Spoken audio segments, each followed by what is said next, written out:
नमस्कार दोस्तों, मैं हूं जीसी यादव और आप देख रहे हैं मेरा YouTube channel GC learning point. दोस्तों, रमेश हासदा केस का जजमेंट आ गया है। जजमेंट से रिलेटेड मुख्य बातें। झारखंड नियोजन नीति 2021 को हाईकोर्ट ने किया रद्द। झारखंड से ही 10वीं और 12वीं की अनिवार्यता खारिज। जेएसएससी की सभी परीक्षाएं रद्द। जेएसएससी ने अपने परीक्षा कैलेंडर को किया स्थगित। दोस्तों, जेएसएससी ने फटाफट 2 नोटिफिकेशन जारी कर दिया है, तो चलिए देखते हैं वो नोटिफिकेशन क्या है। दोस्तों, जेएसएससी का पहला नोटिफिकेशन विज्ञापन संख्या 14/2022 एवं 15/2022 के संदर्भ में है, जो कि स्नातकोत्तर प्रशिक्षित शिक्षक प्रतियोगिता परीक्षा 2022 के संदर्भ में है। आप देख सकते हैं कि इसमें आवश्यक सूचना संख्या 07 जो कि दिनांक 16/2022 के डेट से प्रकाशित है। इसमें कहा गया है कि विज्ञापन संख्या 14/2022 एवं 15/2022 स्नातकोत्तर प्रशिक्षित शिक्षक प्रतियोगिता परीक्षा 2022 अंतर्गत लिखित परीक्षा का आयोजन दिनांक 20/12/2022 से 8/1/2023 तक प्रस्तावित था। उक्त परीक्षा अपरिहार्य कारणों से अगले आदेश तक स्थगित की जाती है। आप सोच सकते हैं कि पीजीटी परीक्षा की तैयारी करने वालों छात्रों के लिए बहुत ही बड़ा झटका है। दोस्तों, जेएसएससी द्वारा दूसरा नोटिफिकेशन भी दिनांक 16/12/2022 के डेट से प्रकाशित है, जिसमें कहा गया है कि आयोग द्वारा परीक्षा कैलेंडर के माध्यम से आगामी विभिन्न प्रतियोगिता परीक्षाओं की संभावित तिथियों का प्रकाशन किया गया था। उक्त परीक्षा कैलेंडर को अपरिहार्य कारणवश विलोपित किया जाता है। संशोधित परीक्षा कैलेंडर बाद में प्रकाशित किया जाएगा। यानी जितने भी एग्जाम थे जो जेएसएससी द्वारा आयोजित होने वाली थे, वो तमाम परीक्षाओं को फिलहाल रोक दिया गया है। इन बहालियों को करना पड़ेगा रद्द। झारखंड डिप्लोमा स्तर संयुक्त प्रतियोगिता परीक्षा 2022, रिम्स तृतीय श्रेणी के पदों पर नियुक्ति परीक्षा 2022, मैट्रिक स्तरीय संयुक्त प्रतियोगिता परीक्षा 2022, स्नातकोत्तर प्रशिक्षित प्रतियोगिता परीक्षा 2022, प्रयोगशाला सहायक नियुक्ति परीक्षा 2022, झारखंड आशुलिपिक प्रतियोगिता परीक्षा 2022, झारखंड नगर पालिका सेवा प्रतियोगिता परीक्षा 2022, झारखंड डिप्लोमा स्तर संयुक्त प्रतियोगिता परीक्षा 2022, झारखंड उत्पाद सिपाही प्रतियोगिता परीक्षा 2022, झारखंड समान स्नातक योग्यता संयुक्त प्रतियोगिता परीक्षा 2021।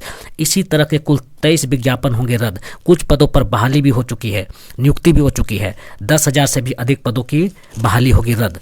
आप सोच सकते हैं कि झारखंड के उन तमाम छात्रों के लिए कितनी बड़ी झटका है। जो छात्र दिन रात तैयारी में लगे हुए हैं, वे किस उम्मीद और उत्साह से तैयारी करेंगे, यह एक विचारणीय विषय है। चलिए अब हम कुछ पेपर कटिंग को देखते हैं। सभी समाचार पत्रों ने रमेश हासदा केस के जजमेंट न्यूज को प्रमुखता से छापा है। अगर हम हिंदुस्तान समाचार पत्र की बात करें तो उन्होंने अपना शीर्षक दिया है, नियुक्ति नियमावली को हाईकोर्ट ने किया रद्द। तो चलिए हम इसके मुख्य बातों को पहले आपको पढ़कर सुना दें। नीति के आलोक में हुई सभी नियुक्ति भी रद्द की गई। जेएसएससी के सभी विज्ञापन कोर्ट ने किए रद्द। नीति संविधान की भावना व समानता के हक के खिलाफ। अब हम इस न्यूज को थोड़ा सा विस्तार से पढ़ते हैं। रांची विशेष संवाददाता, राज्य सरकार की वर्ष 2021 की नियुक्ति नियमावली को झारखंड हाईकोर्ट ने असंवैधानिक करार दे रद्द कर दिया है। Chief justice doctor Ravi Ranjan और जस्टिस सुजीत नारायण प्रसाद की अदालत ने शुक्रवार को फैसला सुनाते हुए इस नीति को संविधान की मूल भावना और समानता के अधिकार के खिलाफ बताया। कोर्ट ने इस नीति के विज्ञापनों को रद्द कर दिया। अदालत ने जेएसएससी को नए सिरे से विज्ञापन निकालने का निर्देश दिया है। नई नीति के तहत जेएसएससी की ओर से निकाले गए नियुक्ति विज्ञापन को रमेश हासदा और अन्य ने चुनौती दी थी। इस पर सुनवाई पूरी कर कोर्ट ने 7 सितंबर को फैसला सुरक्षित रख लिया था। अदालत ने अपने आदेश में कहा कि सरकार की नीति में झारखंड के संस्थान से ही 10वीं और 12वीं की पढ़ाई की बाध्यता सिर्फ सामान्य श्रेणी के लोगों के लिए लगाई गई है, जो संविधान के अनुच्छेद 14 और 16 का उल्लंघन है। अब हम देखते हैं कि हिंदुस्तान ने जो छापा है कि सीएम का इस मैटर पर क्या कहना है। 10वीं 12वीं पास की नीति पर लेंगे कानूनी राय, ये झारखंड के सीएम का कहना है। मुख्यमंत्री ने कहा कि झारखंड से 10वीं और 12वीं पास करने वाले को नौकरी में प्राथमिकता का कानून बनाया गया था, लेकिन उसे भी कोर्ट तक ले जाया गया। देश के अन्य राज्यों में यह लागू है, जबकि झारखंड में इसको लेकर मुद्दा बनाया जा रहा है। कहा कि इस विषय में कानूनविदों की राय लेकर पुनः प्रयास किया जाएगा, उसे छोड़ा नहीं जाएगा। अब हम एक अन्य पेपर कटिंग को लेते हैं, जिसका हेडिंग है, नियुक्ति नियमावली असंवैधानिक, नए सिरे से निकाले विज्ञापन, यह कोर्ट का कहना है। अब हम इसके मुख्य बातों को आपको पढ़कर सुनाते हैं। बहालियां निरस्त, झारखंड में 10वीं व 12वीं की परीक्षा उत्तीर्ण करने का था प्रावधान। आयोग ने 10,000 नियुक्तियों के लिए निकाले थे विज्ञापन। 500 बहालियां भी हुई रद्द। हाईकोर्ट ने कहा संविधान में सभी नागरिकों को नौकरी में समानता का अधिकार। अब हम इस न्यूज़ को थोड़ा आपको विस्तार से बताते हैं।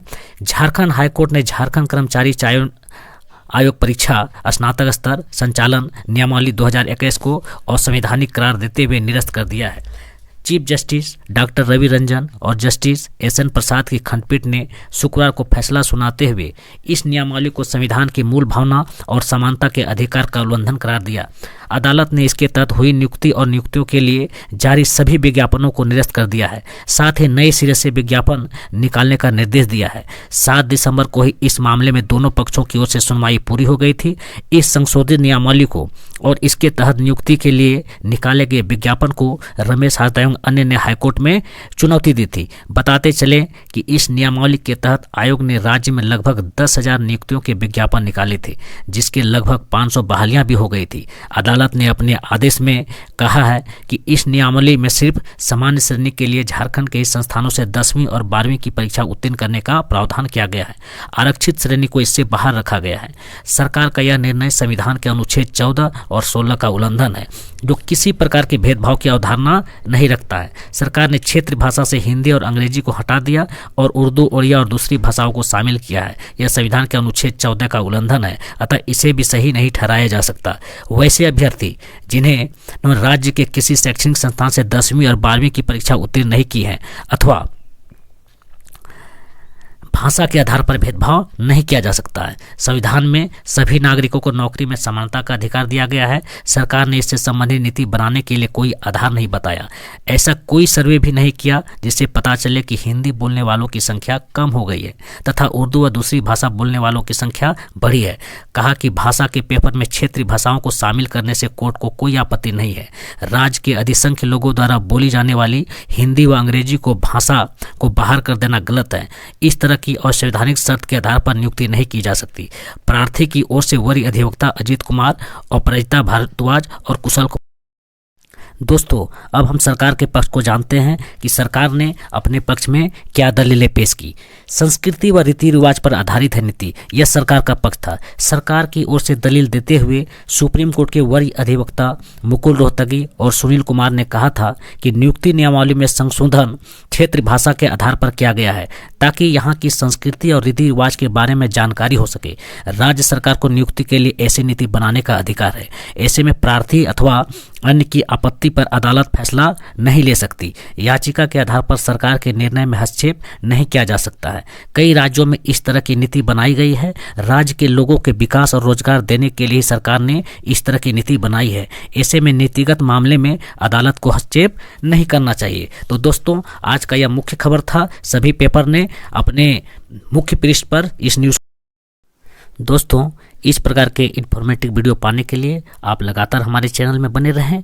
दोस्तों, एक और इम्पोर्टेंट बात, अगर आप प्रतियोगी परीक्षाओं की तैयारी कर रहे हैं और फ्री में क्वालिटी युक्त कंटेंट पाना चाहते हैं तो आप लगातार हमारे चैनल में बने रहिए और हमारे चैनल को सब्सक्राइब जरूर कीजिए और बेल आइकन को भी प्रेस कर दीजिए ताकि आने वाला वीडियो का नोटिफिकेशन आपको मिलता रहे। अभी हम आपके लिए हिंदी का क्लास शुरू किए हैं, वो भी फ्री में। आने वाले समय में अन्य विषयों की भी तैयारी करवाएंगे, तो आपसे रिक्वेस्ट है कि आप हमारे चैनल को सब्सक्राइब जरूर कीजिए।